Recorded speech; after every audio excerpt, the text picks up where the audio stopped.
Bismillahirrahmanirrahim. Assalamu alaikum students. Hope you all are fine. Welcome to another lecture of physics. Students, as you all know, we are discussing unit number 2, that is kinematics, and today we are going to start question number 4, 5, and question number 4, 5 is about scalar and vector quantities. Students, I am having a question for you. Can we measure emotions, respect, feeling of any person? The answer is simply no. They can't be measured with any instrument. There is no machine in this world which can measure respect, feeling of any person. But students, there are some physical quantities which can be measured by using some instrument machines. These measurable quantities are called physical quantities. For example, length, mass, time, temperature, these are measurable quantities. And the combination of numerical value and unit is called magnitude. Like students, here you can see in the examples, like if the length is 10 meter, here 10 is a number and m means meter is the unit. So, the combination of a number, numerical value and its unit is called its magnitude. Similarly, 5 kg is mass, here 5 is a number and kg is the unit. So, the combination of this number and unit is magnitude. So, magnitude is the combination of numerical value and unit. Now students, scalar quantities, the physical quantity which can be completely described by its magnitude is called scalar quantities. Means scalar quantities are only described with the help of its magnitude. Like here you can see length of pen is 10 meter towards east.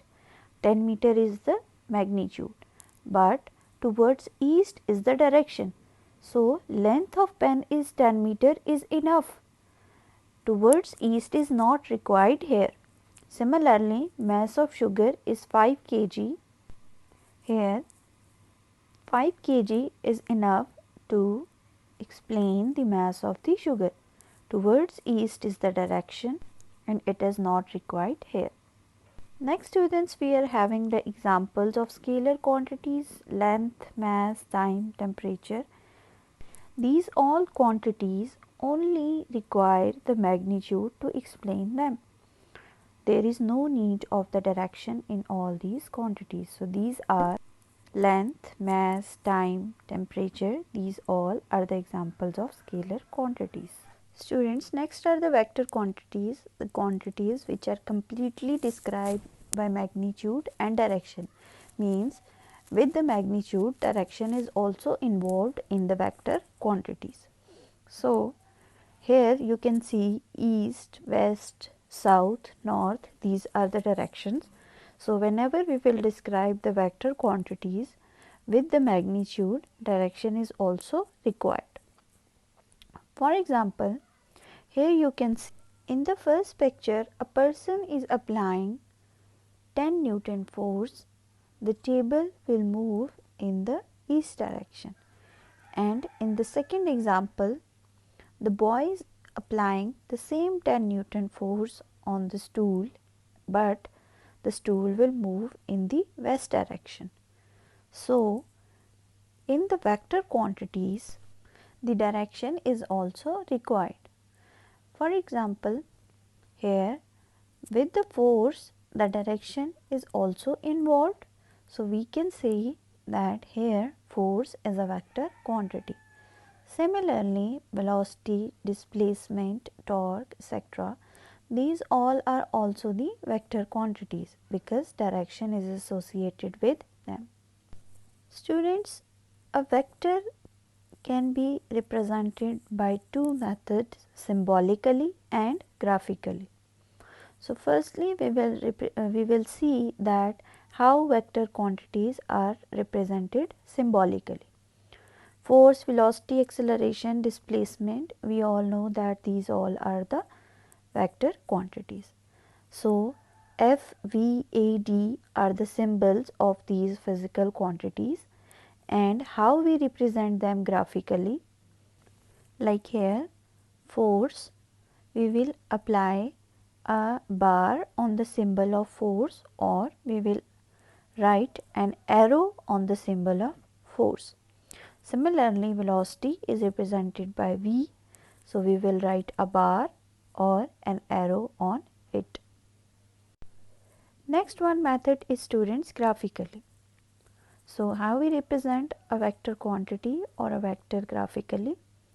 For example, there is a vector AB. So, the its length will represent its magnitude. For example, there is a line which is of 10 meter. So, from A to B you will write a 10 meter length line which represent the magnitude of this line, and you will put an arrow at the end of this line, and this arrow will show the direction of the vector quantity. Students, this arrow can be placed on point B and on point A as well. So, in this way students, we can represent the vectors graphically. Students, here we have learned the two methods to represent a vector quantity, symbolically and graphically. And symbolically, we will write the symbol and put a bar or an arrowhead on it, and in graphical method, we will draw a line and put an arrowhead on it. Student, that was all about scalar and vector quantities. This is question number 4-5 on unit number 2 on your notes. Students, you have to learn question number 4 and 5. Thank you so much. Allah Hafiz.